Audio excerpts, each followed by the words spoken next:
Gav, okay, so if we take a look at setup wise, I think the right hand one looks a little bit more neutral with your back. That left hand looks a little bit almost overly squat, as we said at the start there. So just be mindful of that, okay? But the takeaway, as you went back here, first part of the takeaway was okay.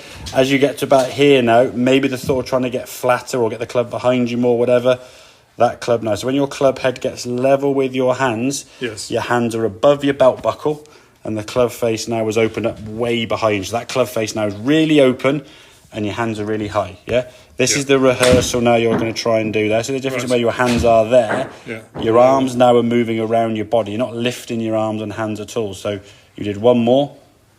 That was okay. A little bit on the shorter length, but that's a better position in terms of your arms. And so your hands now are beneath your belt buckle line, okay? That's the rehearsal you're going to try and do.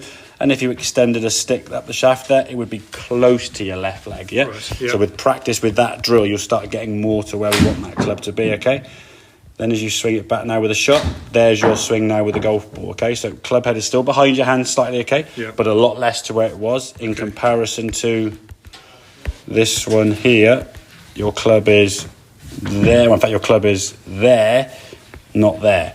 So you've got it a lot less behind you and a lot less high when your hands and arms are. So it shows you haven't taken your arms and gone and lifted them, All you've done in this first part of the swing now is turn your torso, and then now look at the left, there's less. I'm still going to the top. Yeah, a little bit. There's a lot there. I mean, that club's coming down through your right shoulder more, whereas this one, the club's gone way behind you, and now it's like, oh, I got to start dumping it, and then you're over through your right neck area, So, but that's always a reaction to where the club has gone, and you've got to react, okay? Look at the shaft coming back into impact here now. That's the shaft there, more on the inside. That's the shaft there on the ball. So this one has come less over the top as you come into impact. Strike the ball, hit middle part of the screen. Ball flies a bit more towards target. So the over-the-top movement on this left-hand one is almost a necessity, because if you didn't, you'd have the club so far behind you. It shows you, I said, I'll just swing the club and hit the ball. You missed the ball. Now, you're a decent golfer guy. If I put the club in a position so I could hit the ball from here, you'd have some fairly successful shots. But if I put a club in a position which effectively you were getting to there and said, right, go on, go from that position on the left, hit a ball, you missed it because the club is so far behind you. Get that. You can't get it back to golf ball unless you did that. But when you were chipping from here, you didn't have enough time to get the club back to the golf ball and throw over the top, did you? The necessity on the downswing now from here, you've got to start going forward, as you can see. Once you start tipping forward, over the top now has been kind of predetermined. So the takeaway is going to be the key thing. A good practice you can do, say, with that alignment stick. Okay, I can do that. Yeah, you can do that. Make some takeaway swings up against the wall behind you. Yeah. Making sure the hands are working in. What people often do when you put the wall drill there, and we'll do that in a second, is they just throw their arms out this way, To think, okay, I'll miss the wall, and they go out there. You've still got to move your hands. Almost trying to put your hands on the wall there. So as I turn my torso this way, my hands are working in towards my right leg, and the club is still out in front of me, I haven't gone and moved it. So you're not using your forearms and your wrist to roll that club. Make sense, Okay, good. Have a couple of swings there on that wall there. Just literally get your backside on the wall there.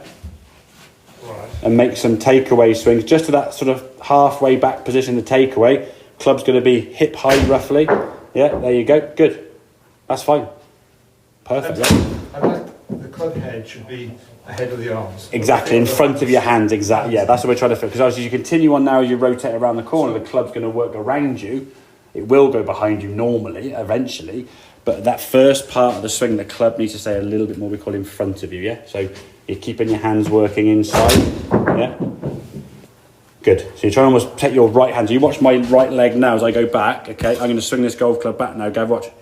Hit my right leg. And look how club doesn't whip inside here, okay? I'm taking that club back on the inside because I'm turning my torso and the hand path is working better, The second the hands do this and the club gets hitting the wall, you can't have all from there, as you showed. So how do you... I had something on my head that was thinking off past this, and I was trying to flatten the swing out more. On the downswing?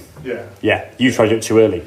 So you try to flatten the way back. It's almost like, you think of like a racing line with a car. Think of a racing line for a car. You want to go into the corner and exit out a certain way. So you exit kind of on the low side. You don't exit on the high side, skidding out, do you? Yeah. You were trying to get on the low side early, so you couldn't get round the corner. You were like, and lost a bit of control. So it's almost like high in, low out, or slow in, fast out. You were going, oh, I need to be low on the way out. Low on the way out. You were trying to get low early. It's like, oh, hang on, oh, I count the corner, and you missed your mark, yeah. And then your body goes, well, we can't hit a ball from here, guys. Let's do something. And they're over the top, yeah. So the flattening of your swing is always for the downswing sort of tendencies, yeah. Never want to sort of try and get the club too far flat on the way back. So, Right. Okay, mate.